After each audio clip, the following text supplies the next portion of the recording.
sean bienvenidos a esta su casa, a la Universidad Pontificia de Salamanca, que una vez más celebra un encuentro entre juristas, que no solo canonistas, entre juristas, los que buscan que nuestros actos en la Iglesia se adecúen cada vez más a la virtud de la justicia.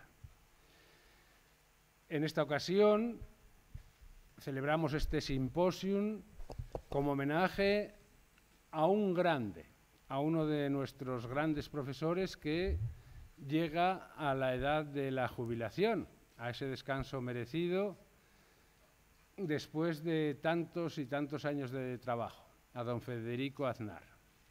Pero como ni ustedes ni yo lo vamos a cambiar, pues no está aquí presente entre nosotros. Está presente en la fotografía que le hemos hecho. No se preocupen que aparecerá sin duda, ¿no? Y se enfadará, hará muecas, pero bueno, es Federico y así lo hemos querido, así lo queremos y así lo seguiremos queriendo. En esta tarde, que tenemos el inicio de este encuentro que se alargará durante 3 días, estamos sentados en la mesa 3 personas para las que el 7 de abril tiene un gran significado. 2, porque es nuestro día natalis, José San José y yo, que hemos nacido el 7 de abril. Y a su eminencia reverendísima, el cardenal Francesco Copalmello, el 7 de abril es el día en que su santidad Francisco lo manda también a ese día natalis de la jubilación, al descanso merecido después de tantos años de servicio a la Iglesia. Lo primero que tengo que hacerles es pedirles perdón en nombre de la rectora, porque a última hora ha sido convocada a una reunión urgente en el Congreso de los Diputados de la CRUE, de las universidades europeas, al que no podía faltar.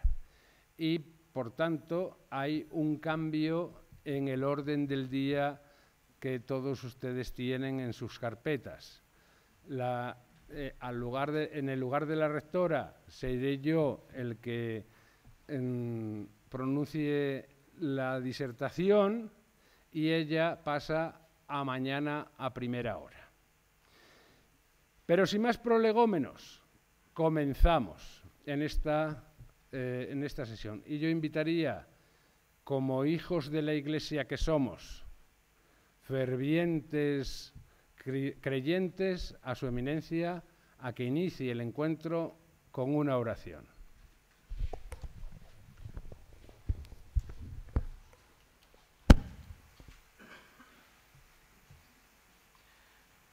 Señor Jesús, estamos aquí para reflexionar tu palabra, que se encarna en las normas de la Iglesia.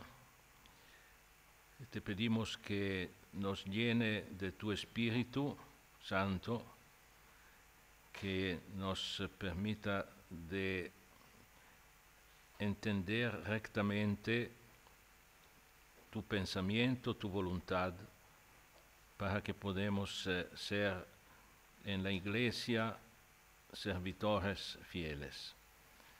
Te lo pedimos por la intercesión de la Santísima Virgen y de los santos de esta tierra, en manera particular de Santa Teresa d'Ávila.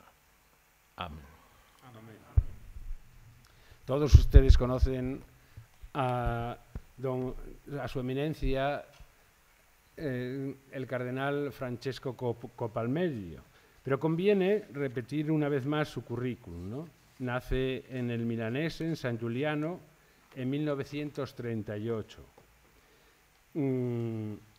Obtuvo la licencia en Teología y un diploma en Teología Moral, el doctorado en Derecho Canónico en la Pontificia Universidad Gregoriana, o sea, de marcada raíz jesuítica.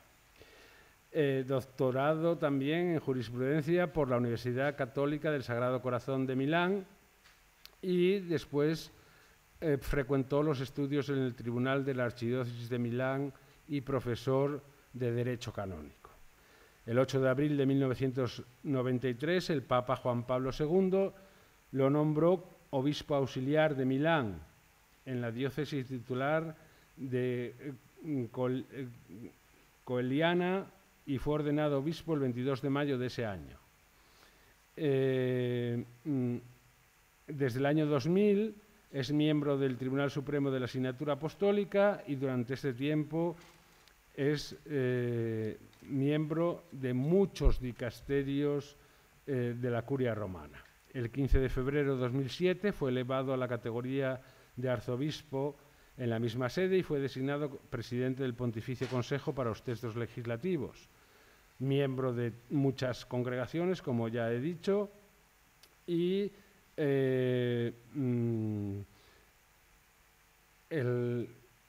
creado cardenal el 18 de febrero de 2012 por el Papa Benedicto XVI, asignándole la sede, o el título, mejor dicho, de San José de los Carpinteros en abril de 2018, el 7 de abril, fue aceptada su renuncia, después de haber desempeñado tan larga labor en el Pontificio Consejo para los Textos Legislativos.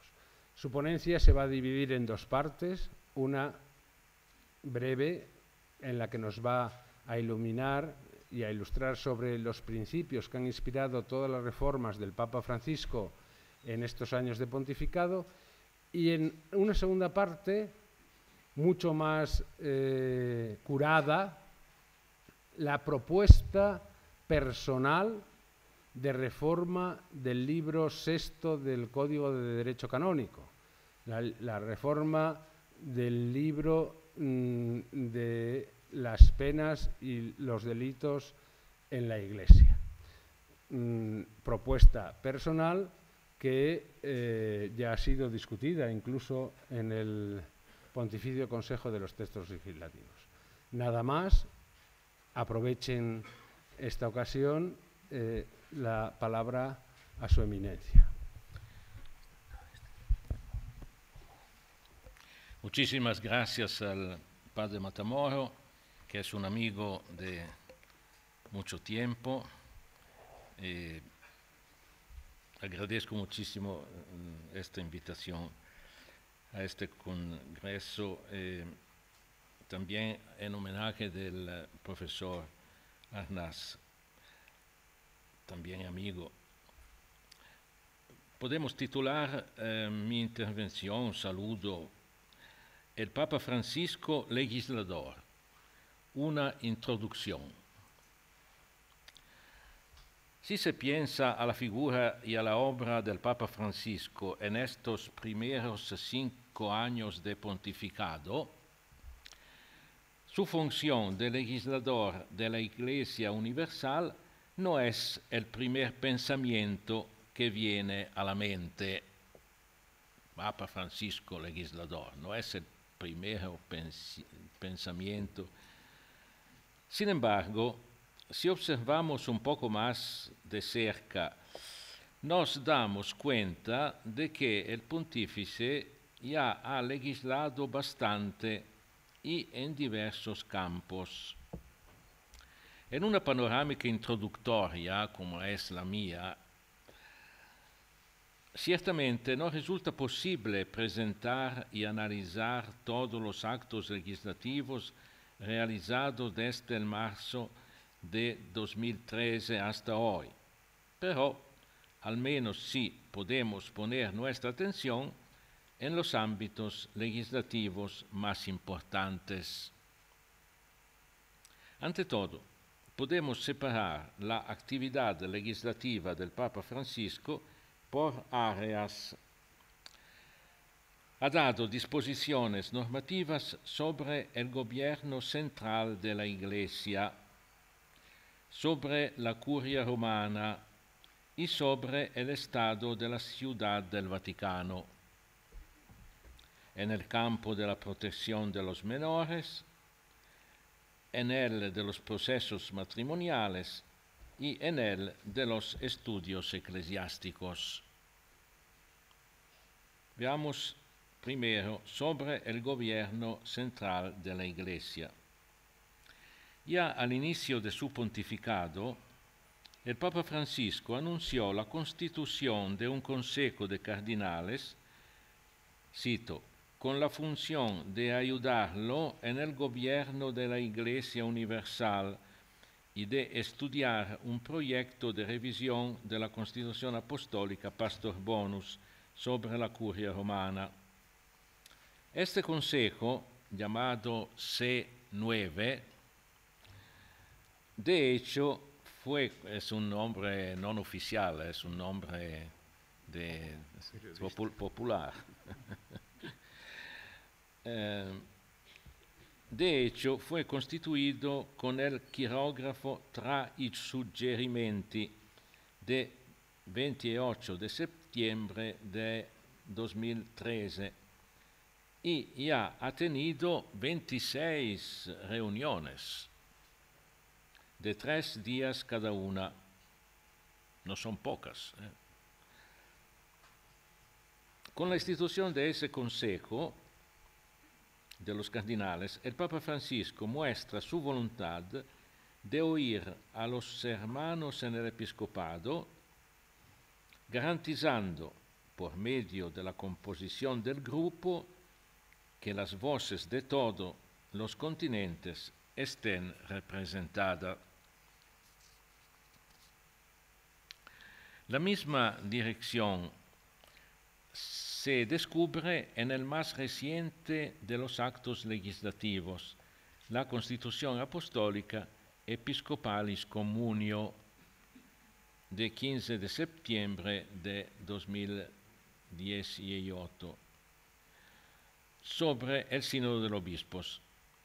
Con la reforma de esta institución, que fue querida, como sabemos, por el Concilio Vaticano II y constituida por Pablo VI en 1965, el Papa Francisco quiere subrayar, cito, la firme convicción de que a todos los pastores se les ha constituido para el servicio del pueblo santo de Dios, al cual ellos mismos, los pastores, pertenecen en virtud del sacramento del bautismo.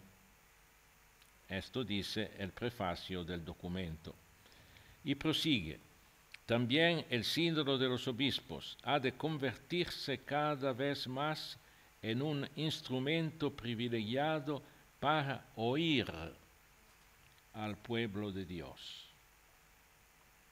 No queda, por tanto, separado del resto de los fieles, aunque en su composición el sínodo se configure como un organismo esencialmente episcopal. Pero para oír al pueblo de Dios, y por tanto no es separado del resto de los fieles. Este, al contrario, es un instrumento adecuado para dar voz al entero pueblo de Dios, precisamente por medio de los obispos, pero solo por medio de los obispos. Por esto, el pontífice dedica un artículo de la nueva Constitución a la consulta del pueblo de Dios en preparación del sínodo. Y sabemos que también los jóvenes han sido escuchados. En esta Constitución, como también en otros documentos, se pone de manifiesto una de las convicciones profundas del Papa Francisco. Todo oficio en la Iglesia, cito, ha de entenderse como servicio, diaconía al pueblo santo de Dios. Esto está escrito en el rescripto ex audiencia de 3 de noviembre de 2014, que contiene disposiciones sobre la renuncia de los obispos diocesanos y de otros titulares. Segundo, sobre la curia romana. El mayor número de las intervenciones legislativas del Papa Francisco conciernen a la curia romana y a su reordenamiento. Este trabajo, que está marcado por los principios que el Papa señala cada año durante el discurso de Navidad a los miembros de la curia, que cada año tiene este discurso un poco, nosotros en italiano decimos col pepe, no sé cómo se puede, fuerte eso, duro. Sirve no solo para unificar algunos organismos para dar mayor eficacia al trabajo, sino que también se propone el expresar que la curia no tiene su fin en sí misma, sino que está al servicio del pontífice y del colegio de los obispos, como también de todo el pueblo de Dios. Las primeras intervenciones del Papa Francisco en este campo eran relativas a la gestión económica de la Santa Sede.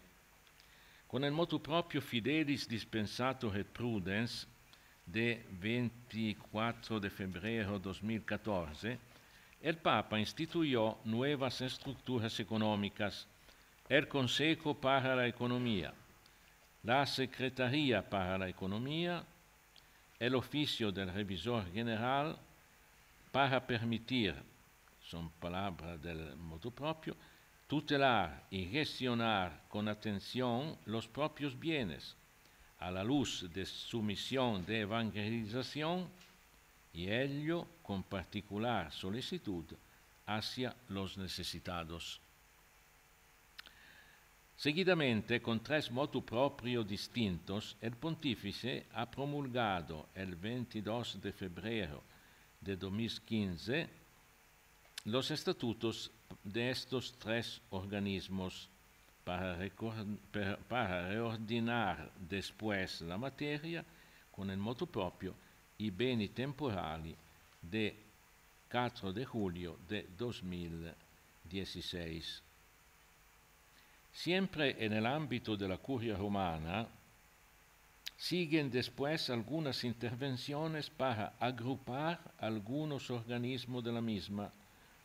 Con el motu proprio l'attuale contesto de 27 de junio 2015 se crea el Dicasterio para la Comunicación con el fin de reunir en un único dicasterio todas las realidades que hasta hoy se han ocupado de la comunicación en diversos modos. El 6 de octubre de 2016 siguió la promulgación de los correspondientes estatutos.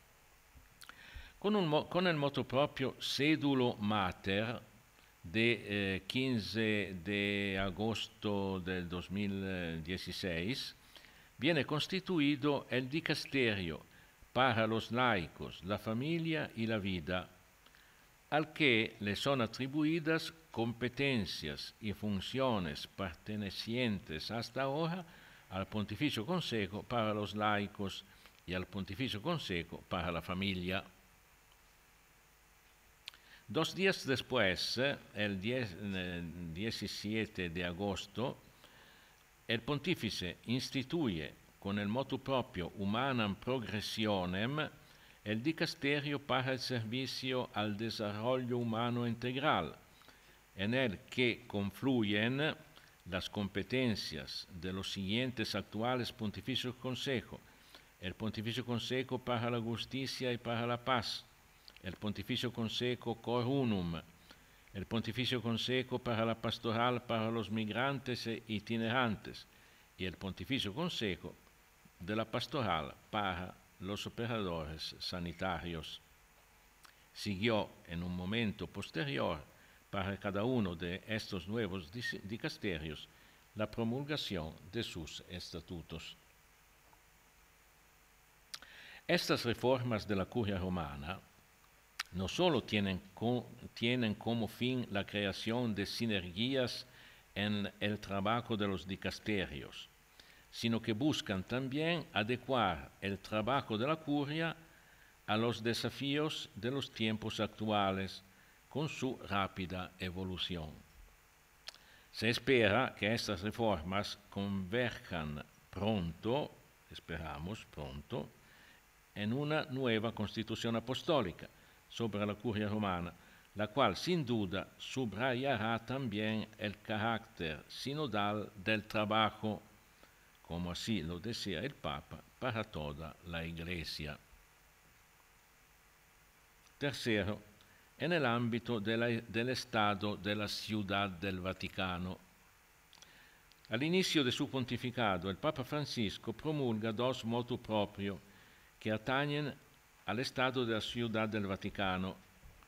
Sabéis que no es la misma cosa el derecho canónico y el derecho, que es el derecho de la Iglesia, y el derecho del Estado de la Ciudad del Vaticano, que es un derecho civil para este Estado, que es la Ciudad del Vaticano. Dos motu proprio. Con il motu proprio ai nostri tempi, de 11 de julio 2013, el pontífice regula la jurisdicción de los órganos vaticanos en materia penal, mientras, con el motu proprio la promozione dello sviluppo de 8 de agosto de 2013, da normas para impedir el reciclaje. Estos actos legislativos quieren subrayar la colaboración de la Santa Sede cuando se trata de poner a disposición idóneos instrumentos jurídicos que permitan prevenir y hacer frente a la criminalidad, favoreciendo la cooperación judicial internacional en materia penal.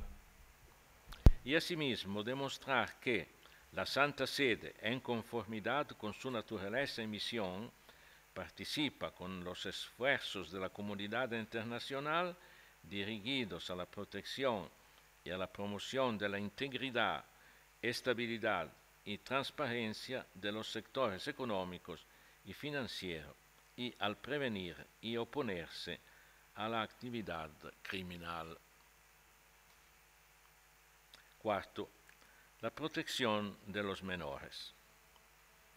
Con el quirógrafo Minorum Tutela Actuosa de 22 de marzo 2014, el Papa Francisco instituyó la Pontificia Comisión para la Protección de los Menores, con la cual quiere continuar la obra ya iniciada por mis predecesores, estableciendo en la Santa Sede una comisión permanente con el fin de promover la protección de la dignidad de los menores y de los adultos vulnerables a través de las normas y modalidades congruentes con la naturaleza de la Iglesia y que se consideren oportunas y también de cooperar a tal fin con cuantos individualmente o de manera organizada buscan ese mismo objetivo.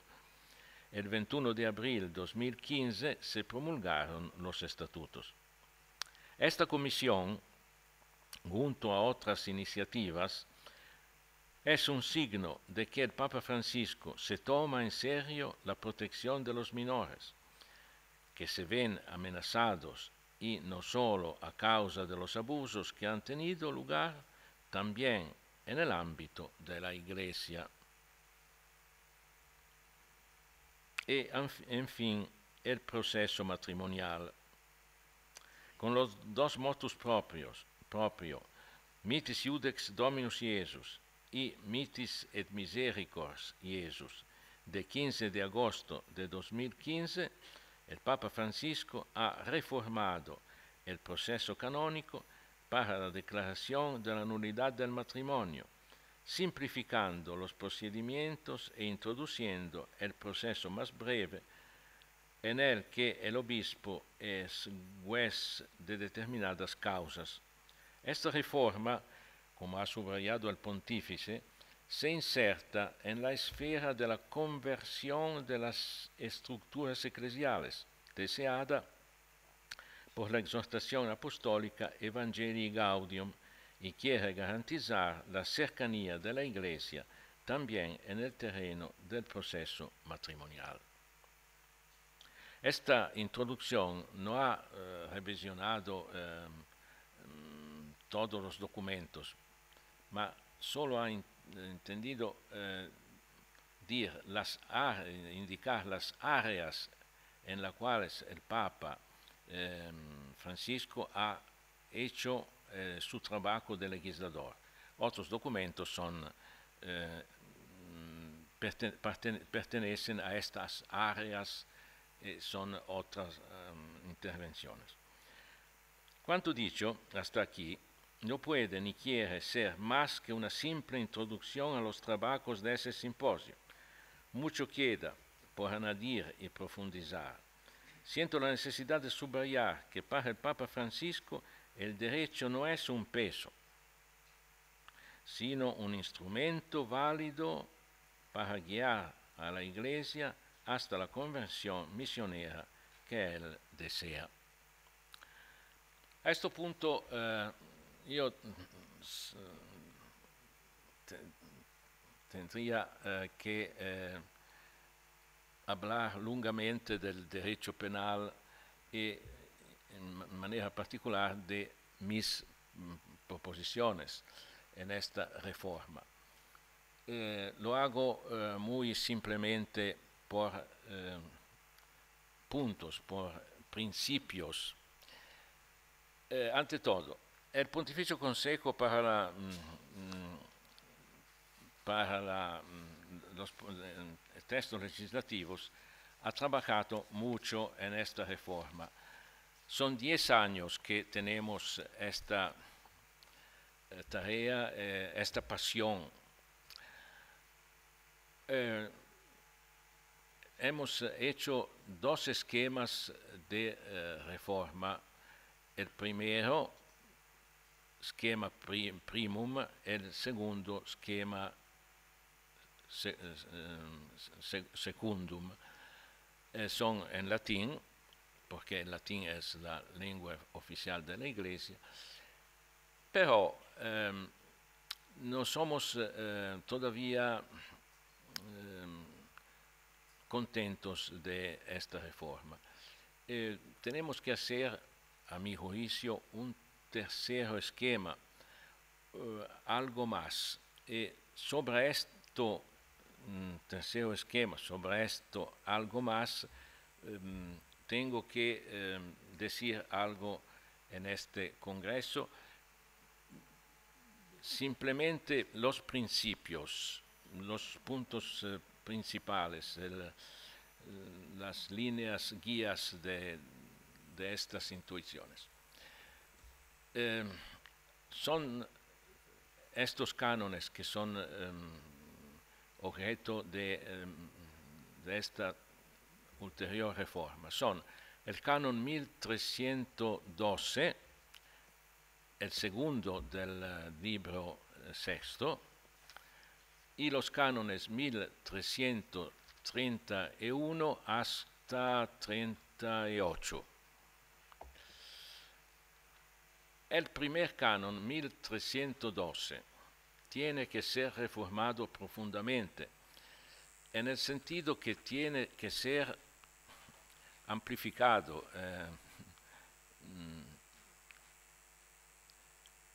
En primer principio, tenemos necesidad de conceptos y definiciones. Antes de todo, ¿qué cosa es la pena canónica? El código normalmente no tiene este deseo de dar conceptos y definiciones. Pero da estos conceptos, estas definiciones en manera un poco críptica. Nosotros tenemos el deseo, sentimos la necesidad de dar unas definiciones de pena canónica en manera precisa. Les leo el canon. Ah, sí, se puede, sí, sí. Reza el canon.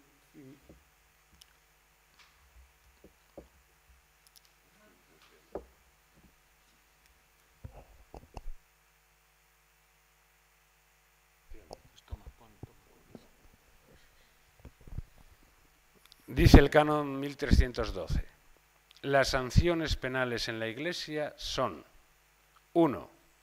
Penas medicinales o censuras que se indican en los cánones 1331 a 1333. 2. Penas expiatorias de las que se trata en el canon 1336. Parágrafo segundo.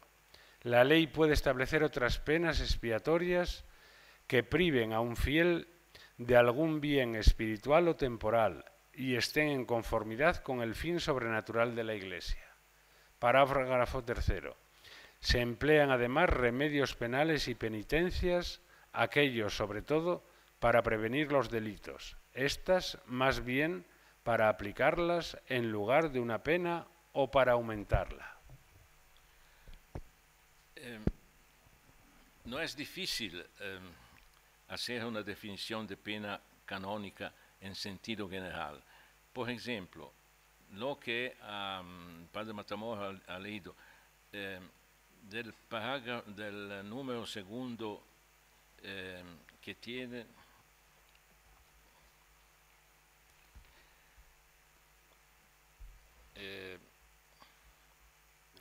la ley puede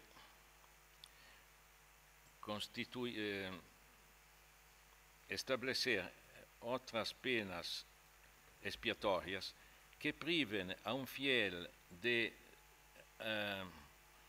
algún bien espiritual o temporal y esta es una definición que el canon da en modo indirecto, un poco críptico, y en referencia a la pena, solo a la pena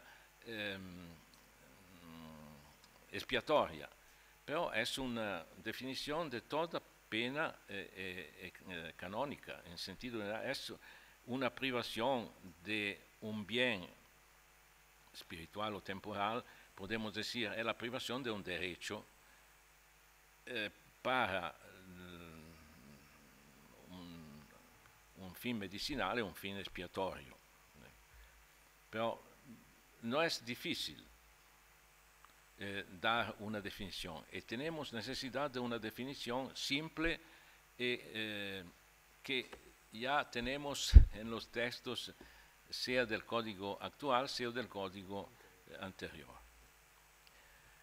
Pero no es la cosa más importante. La cosa más importante es que sentimos la necesidad de catalogar las penas eclesiásticas en tipologías que se encuentran en este momento en el canon 1336, pero el canon mismo no sabe que habla no solo de penas, sino también de tipologías de penas. Si puedes leerlo. 1336, parágrafo primero. Además de otras que pudiera establecer la ley, las penas expiatorias susceptibles de afectar al delincuente perpetuamente o por un tiempo determinado o indeterminado son las siguientes. 1. La prohibición o mandato de residir en un determinado lugar o territorio. 2. La privación de la potestad, oficio, cargo, derecho, privilegio, facultad, gracia, título distintivo, aun meramente honorífico. 3. La prohibición de ejercer los actos que se enumeran en el número 2 o la prohibición de ejercerlos en un determinado lugar o fuera en un lugar determinado, pero estas prohibiciones nunca son bajo pena de nulidad. Cuarto, el traslado penal a otro oficio. Quinto, la expulsión del estado clerical. Parágrafo segundo, solo pueden ser late sententiae las penas expiatorias que se enumeran en el parágrafo 1, número 3. Este parágrafo primero contiene tipologías de penas, obligaciones, prohibiciones, privaciones. No se habla aquí de inhabilitaciones, porque se habla de esto en el canon 1331 de la excomunicación, y dimisiones. Esto es muy importante porque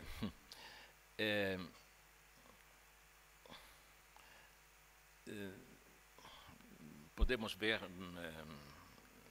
después. En el canon 1312, después de una definición de pena canónica en sentido general, tenemos que decir que las penas canónicas son distintas en tipologías, la que he enumerado ahora, ¿no? Estas tipologías. Cuarta cosa por el canon primero 1312. Dar una definición de pena medicinal y de pena expiatoria. Es muy fácil. La pena medicinal es la pena que permanece en vigor hasta la conversión del reo. La pena expiatoria es la que permanece en vigor independientemente de la conversión del reo. Es una definición fácil que podemos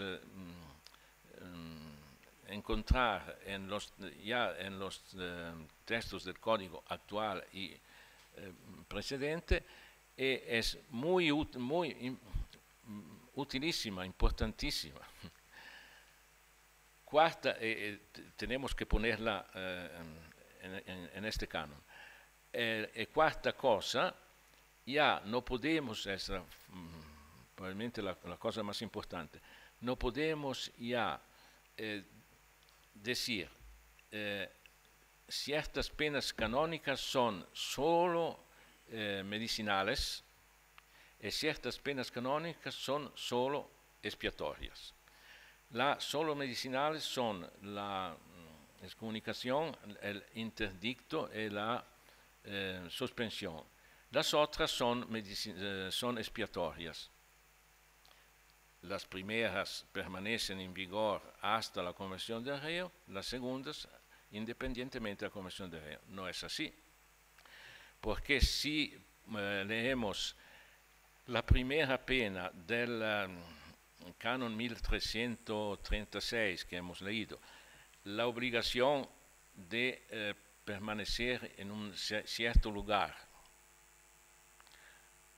la prohibición de salir de este lugar, la obligación de estar, es una pena expiatoria, pero puede ser también facilísimamente una pena medicinal.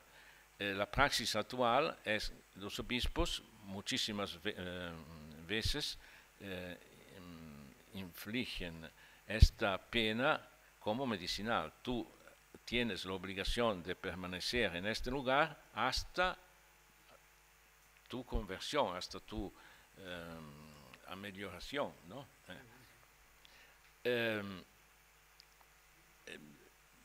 Entonces, este principio tiene seguro. Las penas canónicas pueden ser, sea medicinales, sea. La distinción ya entre una pena medicinal que permanece en vigor hasta la conversión del reo y una expiatoria que permanece en vigor La distinción la hace el juez o el superior cuando inflige, se dice, cuando pone la pena. Con la advertencia que ciertas penas pueden ser solo medicinales y son las penas que prohíben la recepción de los sacramentos o de otros medios de salvación. Y ciertas penas pueden ser solo expiatorias, por ejemplo, la privación del oficio parroquial. Natura sua, estas penas pueden ser solo o solo. Pero normalmente las penas canónicas pueden ser C o C. Estas cuatro modificaciones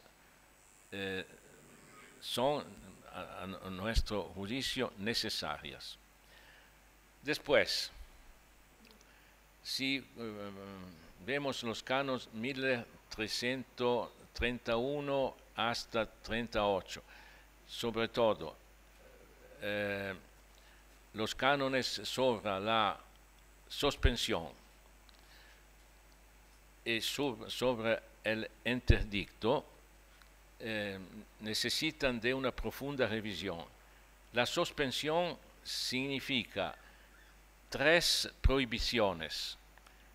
La prohibición de ejercer una... Son 3 prohibiciones.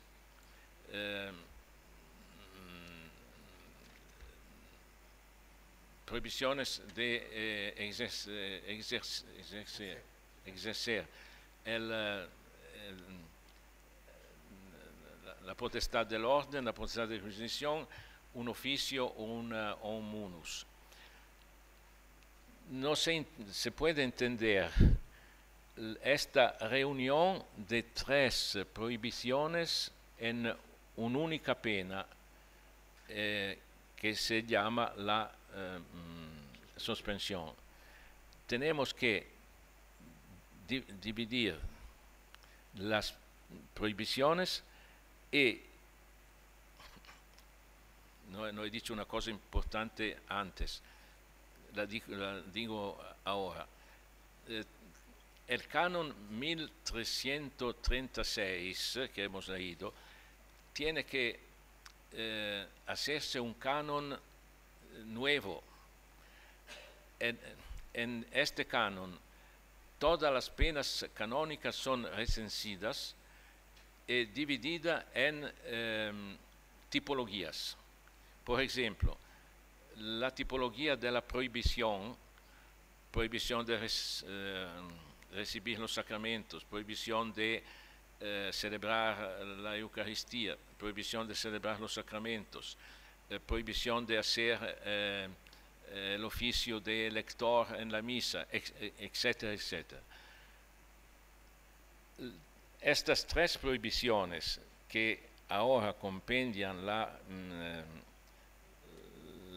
suspensión tienen que ser divididas y atribuidas al canon 1336 nuevo como prohibiciones distintas. Y esta es una gran utilidad, sea teórica, sea práctica, sobre todo práctica, porque el juez puede elegir mejor las penas que se acomoda más al caso. Sí, sí. Por ejemplo, la pena del interdicto es una pena que no tiene sentido de permanecer. La pena de interdicto es constituida de 3 prohibiciones. La primera de celebrar la Eucaristía, los sacramentos y los sacramentales. La prohibición de hacer parte ministerial en otras acciones litúrgicas, por ejemplo, lector en la misa. y la prohibición de recibir sacramentos y sacramentales. Estas tres prohibiciones son reunidas en la pena del interdicto, pero no se entiende la motivación de esta reunión. Tenemos que dividirlas y colocarlas en el canon 1336 nuevo. ¿Por qué? También porque la actual pena del interdicto contiene una aporía, es algo unitario, ¿no? Prohíbe la celebración de la misa y prohíbe la recepción de la Eucaristía. Ma quando un reato es cometido por un laico, y el canon, son varios cánones, dice el que comete es tenido a la pena del interdicto. Si es un laico, no tiene sentido, porque un laico no puede recibir la prohibición de celebrar la Eucaristía, ¿no? Entonces, nuestra propuesta es de abolir la pena de la suspensión y del interdicto y colocar estas prohibiciones al nuevo canon de la tipología, que es, decimos así, el nuevo canon 1336. Que se hace el primer canon de esta parte de las penas sí, del título cuarto, me parece. Sí, ecco. Estas son cosas. Concluyo diciendo que el canon sobre la excomunicación es un canon muy complejo, pero sí, la excomunicación tiene que ser una reunión de penas, porque si una fiel pierde la comunión con la Iglesia, pierde también otros derechos que es bueno de elencar en esta configuración de la excomunión. Otras cosas de menor relevancia son consecuentes, pero en esta rapidísima y puede ser no clarísima explicación podéis intuir que son cosas que tenemos que precisar con acribia y traducir en una normativa nueva, pero no se puede faltar de caminar en esta dirección. Muchísimas gracias.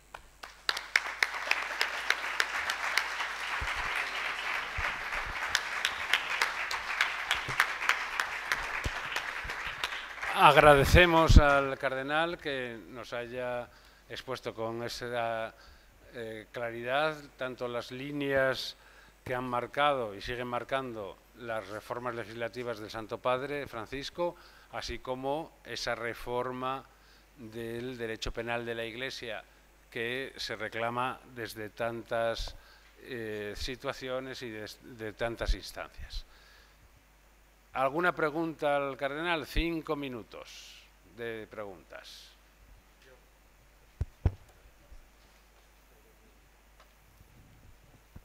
Estaba usted hablando últimamente de la excomunión y la pregunta era que si hay alguna solución para lo de la excomunión automática por la diferencia con el derecho oriental. Si va a haber una unificación en ese sentido o no se prevé. Yo en este momento no sé, no puedo decir ni sí ni no. Puede ser una solución, pero tenemos que reflexionar todavía, porque no está claro.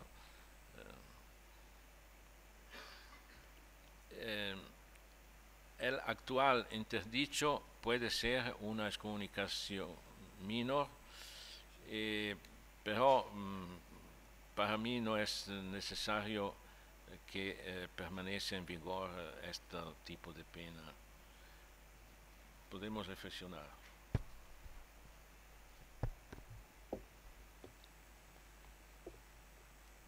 ¿Alguna cuestión más? Ese otro, no funciona ese. Sí, no funciona.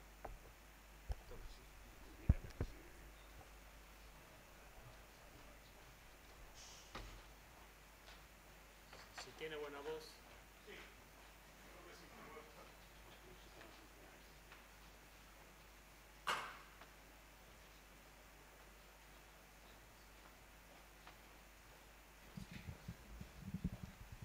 Sobre la reforma de la parte penal en el código, Su Eminencia, usted hizo referencia a los laicos con el ejemplo que dio casi al final. Entonces la pregunta sería, ¿existe la posibilidad de que la reforma que se está contemplando de alguna manera integre los laicos dentro del ámbito penal, ya que uno de los silencios que el actual código presenta es precisamente este con relación a la ausencia de referencia a laicos en el ámbito penal, distinto a lo que el código de 1917 hacía, que sí lo contemplaba? ¿Va a integrar los laicos como reos o como...? Sí, sí, sí, sí. No, son ya contemplados en muchísimos cánones como reos, no solamente como... No solamente son los clérigos, los laicos son muchísimas veces contemplados como reos. En estos últimos tiempos estamos habituados a ver solo los clérigos como reos porque se trata de abusos sexuales que pueden ser causados también por los laicos, pero los en sí dichos delicta graviora son solo para los clérigos, pero los laicos son contemplados muchísimas veces. Lo que decía del interdicho que en ciertos casos caen en una aporía teorética, ¿no? El laico que hace este delito, tenido por la pena del interdicho, que no tiene senso porque la pena de interdicho prevé también la prohibición de celebrar los sacramentos y los laicos no tienen la posibilidad de celebrar los sacramentos, ¿no? Sí. Entonces los laicos son nominados muchísimas veces. Pero, por ejemplo, en el ámbito concreto de los delitos sexuales, específicamente en el caso de los delicta graviora, concretamente el delito de abuso sexual contra menores, ¿la reforma de alguna manera plantea o prevé la posibilidad de incluir los laicos o no? Sí, puede ser, sí, es una posibilidad, podemos pensar, sí. Especialmente si estos laicos son encargados de ministros en la iglesia. O en el ámbito eclesial. Si son sujetos de oficios eclesiales, de munera ecclesialia. Eminencia, ¿cuándo se prevé prudentemente que vendrá a la luz la reforma de la curia y la reforma del libro sexto? El libro sexto, yo pienso que con un poco de buena voluntad se puede superar estas últimas dificultades y presentar al Papa una... Yo no estoy más en el dicasterio. Se podría integrar estas nuevas últimas modificaciones y pedir nuevamente un parecer no de todas las conferencias episcopales o de otros organismos como la primera vez, ma de ciertos especialistas o de los presidentes de la conferencia. Una consultación se puede todavía hacerla y después se puede presentar la cosa al Papa. Yo creo, no. ¿Cuánto tiempo? ¿Cuánto? Medio año, un año. ¿Y la curia? No sé. La curia se siente decir de este Consejo de los 9 que el documento está